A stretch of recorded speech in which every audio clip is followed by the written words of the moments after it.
Sikap Aldi Bragi masih betah di rumah Ririn Dwi Ariyanti meski sudah resmi bercerai, tentu memicu reaksi sang mantan istri. Dengan sikap tegas Ririn Dwi Ariyanti melalui kuasa hukum ingatkan Aldi Bragi agar segera keluar.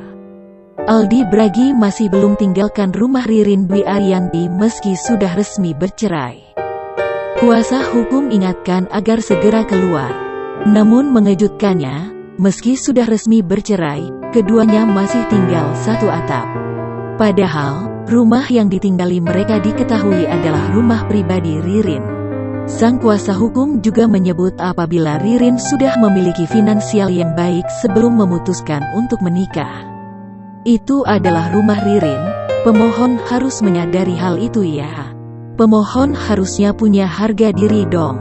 Masa udah putus masih juga ngotot di rumah, tambahnya.